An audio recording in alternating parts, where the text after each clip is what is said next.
Je m'interroge ce jour sur la question du non-respect des promesses de l'État après l'hécatombe des ECA dans ce pays.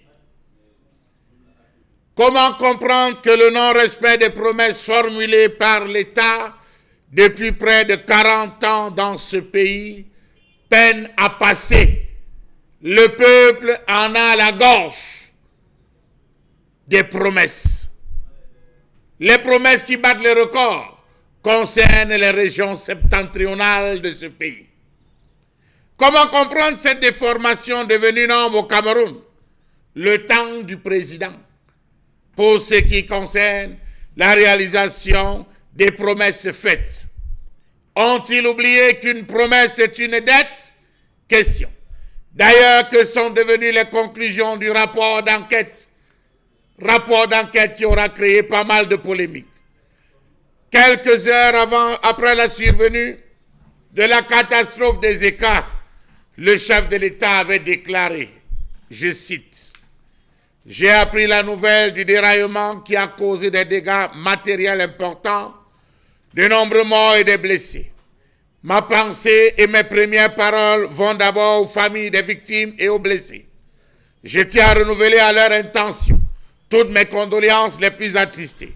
Aux blessés, je souhaite un rétablissement rapide. Face à cette catastrophe sans précédent dans notre pays, j'ai ordonné au gouvernement de prendre un certain nombre d'actions, un certain nombre de mesures. En particulier, j'ai prescrit une enquête approfondie pour établir les causes profondes de ces accidents ou de ce drame. J'ai également prescrit que les formations hospitalières qui vont recevoir les blessés les soignent aux frais de l'État. J'ai décidé que le 24 octobre sera déclaré jour de deuil national. Point, fin de citation. Donc, je crois, a-t-il dit, je poursuis, que c'est la meilleure manière de souligner la solidarité entre toute la nation et les victimes de cette catastrophe. Point, fin de citation. Est-ce que ce qu'avait dit le chef de l'État dans sa déclaration a été respecté? Point d'interrogation. Précisons qu'au moment où survenait le double drame d'Union Ekele, le président de la République était à son 34e jour à l'étranger. Quel sort a été réservé aux principales mesures prescrites par le chef de l'État, notamment l'audit de la concession de Camrail, la création d'une entreprise de patrimoine chargée de la gestion des chemins de fer, la construction d'une stèle en mémoire des morts, l'aménagement des voies d'accès, la prise en charge gratuite des personnes accidentées? Que non, monsieur le chef de l'État, des points d'interrogation et des points de suspension continuent d'entourer ces prescriptions que vous avez faites. A-t-on répondu aux principales questions? Qui a fait quoi? Qui devrait faire quoi? Qui a failli où? Comment en est-on arrivé là? Non et non, on n'a jamais posé ce type de débat, mais plutôt on était dans une sorte de réconfort. 5 ans après ce drame, les turiféraires du régime de Paul Biya sont soudainement passés à autre chose. Plus d'une once de paroles publiques sur cet accident.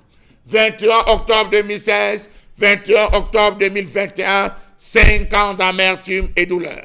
Rappelons-nous que la catastrophe des ECA avait fait officiellement 79 morts et plus de 600 blessés. Selon les conclusions de la commission d'enquête créée par le chef de l'État, le train Intercity numéro 152 avait fait l'objet, entre autres anomalies, de surcharge de convoi, rallonge inappropriée de la rame, utilisation de voitures voyageurs, dont plusieurs présentaient des organes de freinage défaillants, l'utilisation d'une motrice dont le freinage était hors service, absence de vérification sérieuse de la continuité du freinage de la rame avant son départ de Yaoundé, refus de prise en considération par la hiérarchie de Camrail des réserves émises par le conducteur du train du fait des anomalies suscitées.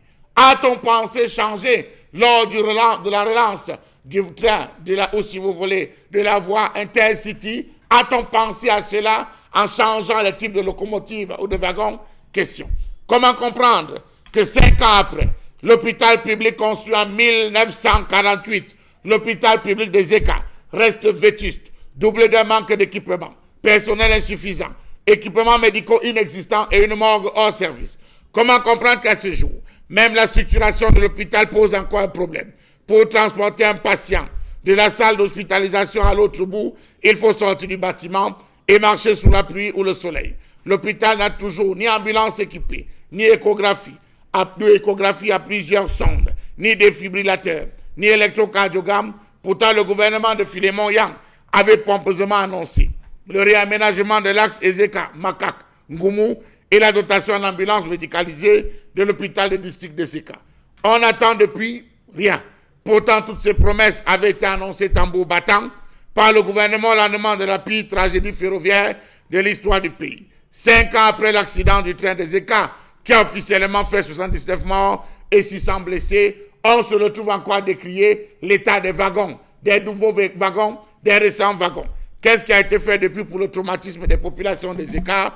La stèle mémoriale des morts et sinistrés, le renforcement et réhabilitation des centres de santé de l'hôpital de district, les voies d'accès, la distinction des volontaires qui s'étaient mobilisés, rien.